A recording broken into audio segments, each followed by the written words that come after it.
del Verde, buongiorno, ben ritrovati. Oggi andremo a girare un video utilissimo per tutti coloro che hanno delle orchidee.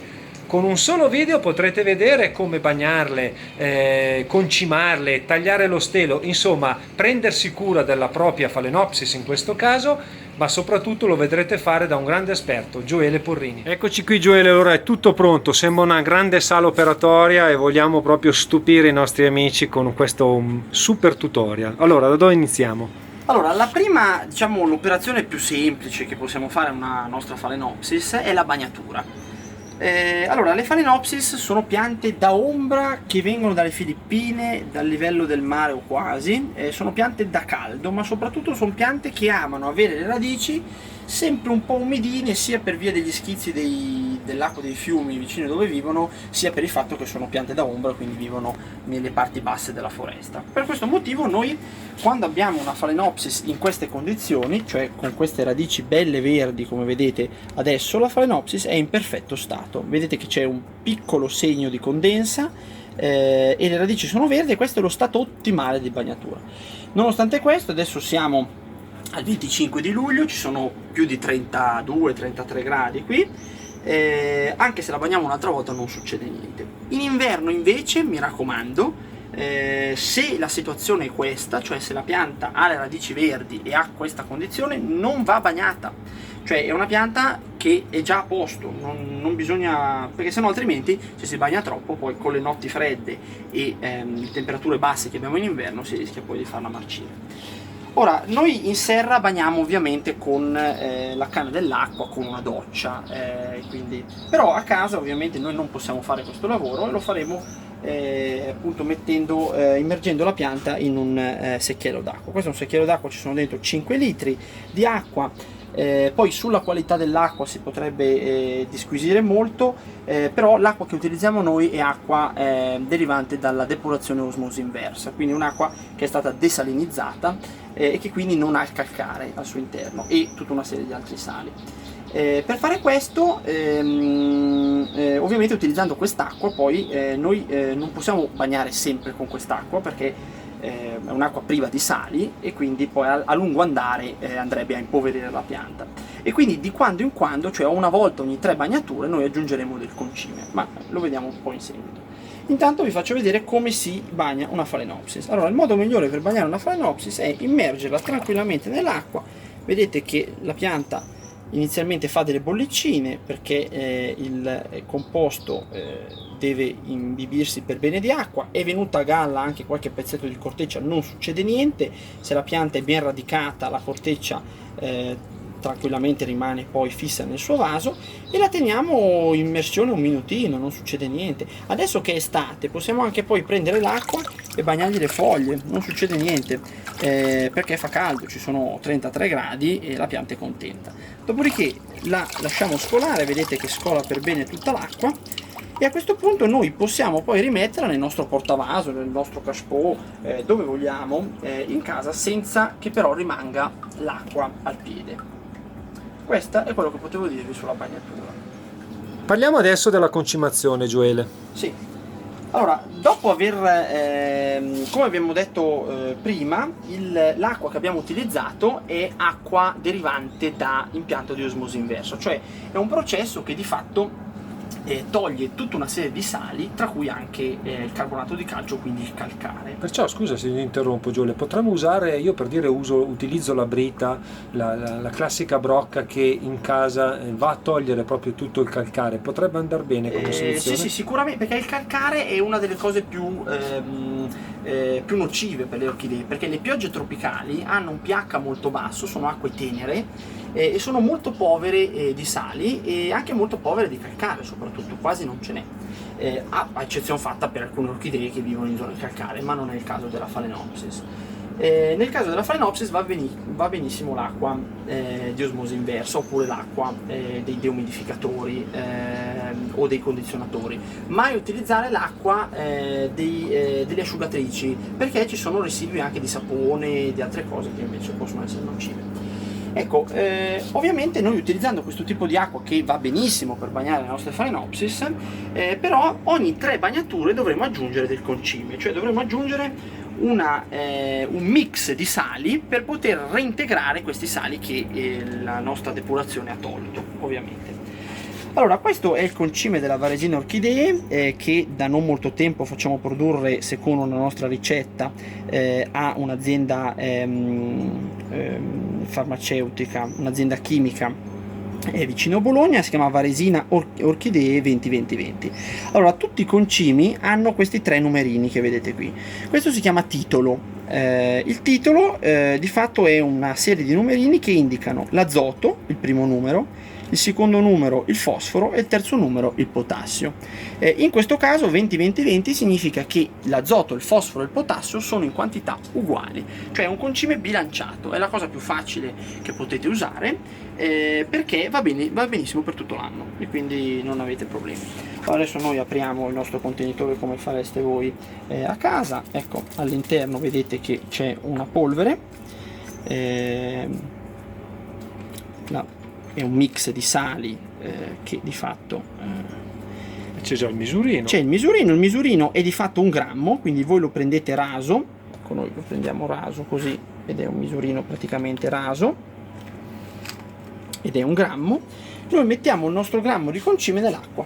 In 5 litri? In 5 litri noi metteremo 5 misurini di concime, perché va 1 grammo a litro, quindi un misurino per litro, quindi 2, 3, 4.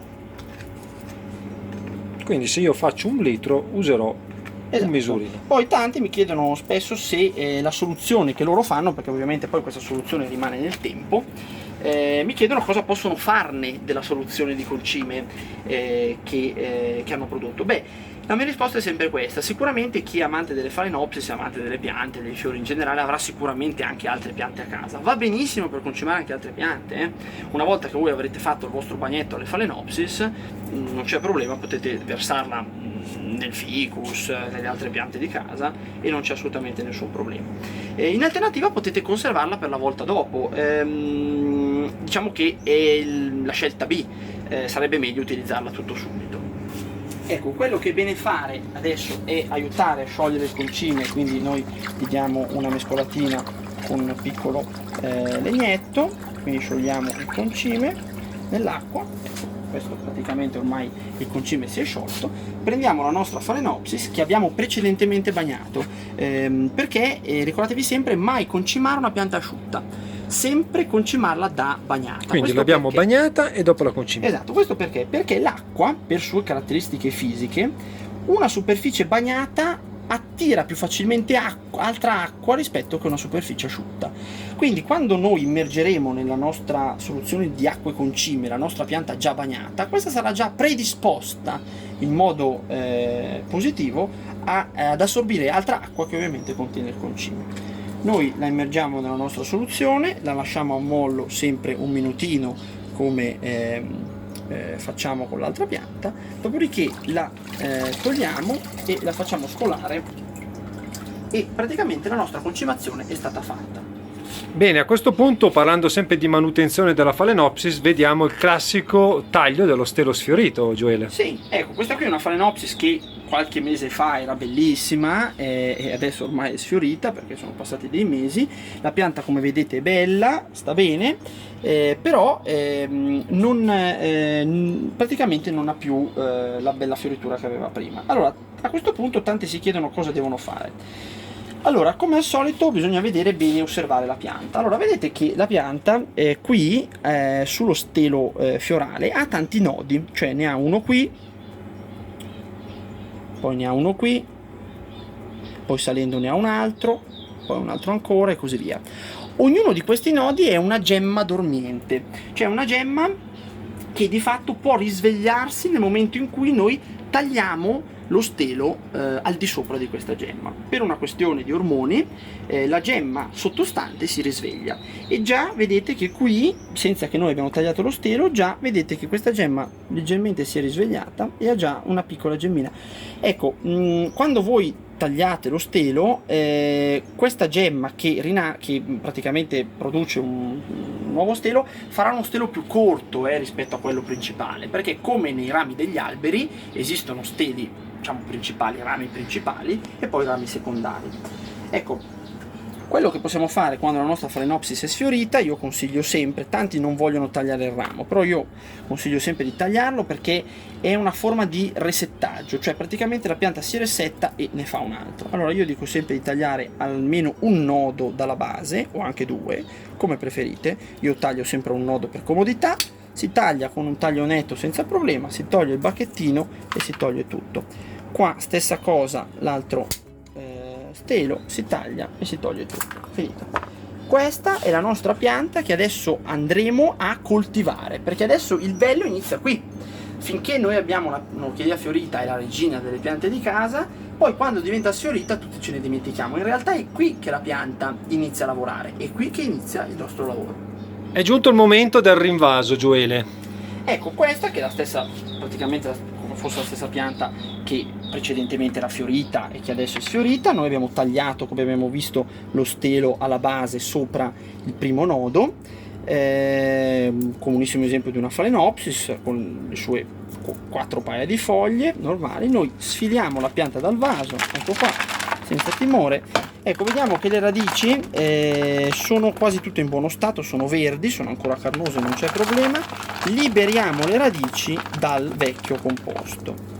Ecco, quando va fatta questa operazione? Dopo quanto tempo? Ma allora, di solito fate conto che quando voi acquistate un'orchidea fiorita, questa è praticamente già nello stesso vaso da almeno un anno, almeno tante volte anche 2, perché ovviamente ha un anno di coltivazione e un anno per la fioritura, e quindi di fatto può benissimo essere una Phalaenopsis di 2 anni. Quindi di solito quando la vostra orchidea che avrete acquistato o che vi viene regalata sfiorisce, tipicamente si può rinvasare perché sono sicuramente passati 2 anni, e quindi questo si fa.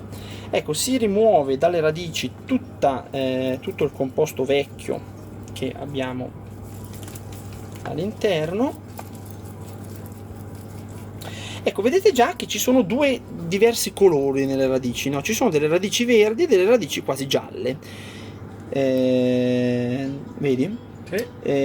Queste radici gialle, se sentite la consistenza, sono sode, sono radici buone, non sono radici marce, però semplicemente non hanno fatto fotosintesi, cioè non hanno accumulato clorofilla, non hanno prodotto clorofilla, perché sono rimaste nella parte interna del vaso, quindi erano in ombra praticamente, no? Quello che succede un po' come noi quando andiamo al mare ci abbronziamo, cioè le parti esposte si abbronzano e le parti non esposte non si abbronzano. L'abbronzatura, però sono buone. sì, l'abbronzatura delle piante è praticamente questa, la radice è verde. Semplicemente sono 2 adattamenti diversi della stessa radice, ma non succede niente. Ecco, quello che noi facciamo adesso è tagliare le radici invece vecchie, marce e secche che ci sono. Lo facciamo sempre immergendo prima il nostro strumento di taglio nell'alcol, perché disinfetta eventuali problemi. Tutto quello che vedete di secco potete tagliarlo, non tagliate ovviamente quello che c'è di verde e di buono. Alcune radici, soprattutto quelle all'apice, sono secche, ma questo è normale perché la parte esterna, che poi dopo è rimasta più all'asciutto, tipicamente si asciuga e quindi si secca, ma questo è normale. Togliamo quello che c'è di secco, bisogna osservare un po' bene e andare a cercare un po' praticamente le radici che hanno bisogno di essere tagliate. Vedete, questa ad esempio ha perso consistenza, vedete, questa è vuota all'interno, come la pelle dei serpenti, no? Che all'interno non c'è niente, e quindi la tagliamo. Il resto sono tutte buone. Perfetto. Sono tutte radici buone e possiamo a questo punto rinvasare. Si butta via tutto. Sì, questo è il composto vecchio, vedete che ormai è degradato perché praticamente non ha più le caratteristiche idroariose che invece deve avere il composto, e quindi questo qua si butta. Ecco, questo è il composto nuovo. Il composto nuovo ha la caratteristica di essere invece ben consistente, vedete, ha una consistenza buona e non c'è problemi di problemi di marcescenza, e quindi in questo caso andremo a mettere la nostra pianta nel nuovo vaso. Ecco, il nuovo vaso sarà di una misura non più grande del vaso precedente. Ora, questo vedete era il nostro vecchio vaso, lo mettiamo leggermente più grande perché nel frattempo la pianta un po' è cresciuta, ma poco, perché non è necessario dare un vaso troppo grande. Ricordatevi, sempre meglio avere un vaso più piccolo e bagnare una volta in più che avere un vaso troppo grande dove invece la corteccia rimane umida e poi fa sempre dei problemi. Qui prendiamo la nostra pianta, la inseriamo così col suo pane di radici nel nostro vaso. Ecco, vedete che ci sta comodamente. Vedete, questa è la giusta proporzione tra le radici e il vaso, no? Devono entrarci, non dovete pigiarle, devono entrarci per bene, e dopodiché ovviamente aggiungiamo il composto. Il composto si aggiunge dando questi piccoli colpetti, perché in questo modo si assesta e entra praticamente in tutti gli interstizi tra una radice e l'altra. Si fa prima la metà di vaso verso di noi, dopodiché giriamo la pianta e facciamo l'altra metà di vaso. Ecco, cosa succede? Che alcune radici rimarranno esposte all'aria, cioè rimarranno esterne, è normale. Le Phalaenopsis sono piante epifite, cioè dal greco epiphytos, che stanno su altre piante che stanno su altre piante. Sono per loro natura fatte per rimanere esposte all'aria, e quindi questo ovviamente è una cosa naturale, è una cosa normale. Ecco, quello che dobbiamo assicurarci dopo aver rinvasato è che, vedete, non ci siano troppi buchi all'interno del vaso e che le radici siano ben esposte, ben coperte dalla corteccia. Ecco, se è necessario esercitiamo anche una leggera pressione, non troppo perché in questo modo schiacceremo le radici. Ecco, quello che potete fare all'inizio è di utilizzare un piccolo tutore per tenere la pianta stabile, perché cosa succede? Che inizialmente la pianta a questo punto non è più radicata al suo composto come era radicata all'inizio, e quindi quello che potete fare è tenerla stabile semplicemente per i primi periodi. Quindi la fissiamo in questo modo e poi con un piccolo fil di ferro, quello che si usa per chiudere anche i sacchetti del congelatore, che noi qui in vivaio ne abbiamo in abbondanza, si chiude in questo modo e semplicemente lasciamo la pianta, in questo modo rimane fissa. Bene, allora ringraziamo Gioele per questo tutorial, che più che una tutorial è una vera e propria lezione, sembrava di essere un po' l'università dell'orchidea qua. E quindi vi ringraziamo, vi chiediamo anche di lasciare dei commenti, soprattutto diteci se vi piacciono questi video in compagnia di Gioele, e se avete altre domande, insomma, fatele. Gioele, nei tempi morti che gli rimangono, ma non troppe, cercherà di rispondere volentieri. Alessandro, Gioele Porrini e la bella Phalaenopsis che ha per le mani vi salutano, vi invitano a mettere un bel pollice in su, spolliciate, e alla prossima. Ciao! Ciao!